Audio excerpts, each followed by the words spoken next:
This is the Hardcore Moderate, and today we're going to talk about why our founding fathers are rolling over in their graves.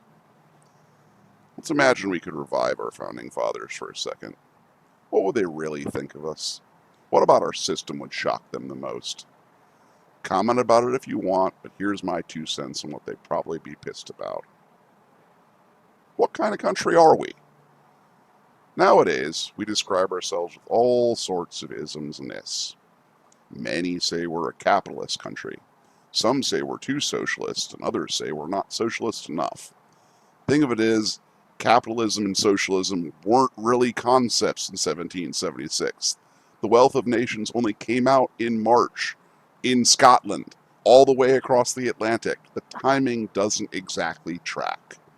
Karl Marx wasn't even born until 1818, so that doesn't work out either. So we're not founded on the ideals of capitalism. We're not founded on the ideals of socialism. So what kind of ideals were we founded on? What kind of country did they want us to be? What was the dominant philosophy behind our form of government? Enlightenment. The Age of Enlightenment, or the Age of Reason, was an incredible time period full of drastic social change and radical new ways of thinking. In my opinion, that time period has 3 major morals. Number 1, nobody knows everything, especially not the king.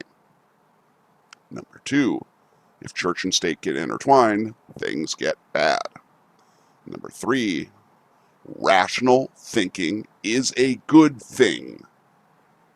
If you've ever read it, you can see these morals clear as day in the Declaration of Independence, Constitution, and Bill of Rights. Now, no matter your political stripes, ask yourselves, are we really an enlightened country? Are we trying to be reasonable? Would our founders really be proud? No.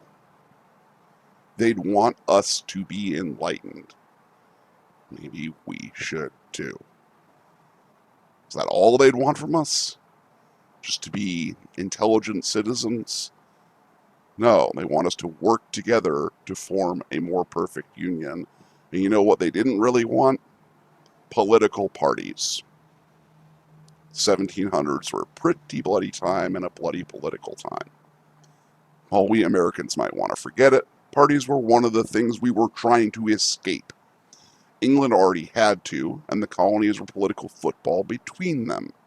England's 2-party system, plus one crazy king, had done so little to help its colonists that our founders fomented a revolution. Think about that. Our founders were more willing to die than to live under a 2-party system. So yeah, the founders weren't exactly fans of parties. Go check. If you've ever read it, the parties aren't in the Declaration, the parties aren't in the Constitution, the parties aren't in the Bill of Rights. Because parties were never meant to be. Because we were supposed to be beyond that.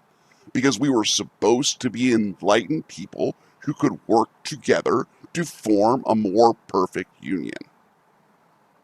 So yeah, they'd probably be pretty pissed. They damn well didn't want a king or anyone to be worshipped like one. They didn't want us to be suffering under gridlock. They didn't want parties. They wanted progress. And maybe we should too. But you know what else they really didn't want? No man a king. The revolution was fought first and foremost so that we would not be subject to the capricious, crazy whims of any autocrat. Kings cannot be questioned. Kings demand loyalty. Kings rule over you, and there isn't a damn thing you can do about it. Kings don't care what the people think. Kings only care about themselves. And our founders knew this well. They didn't want kings. Neither should we.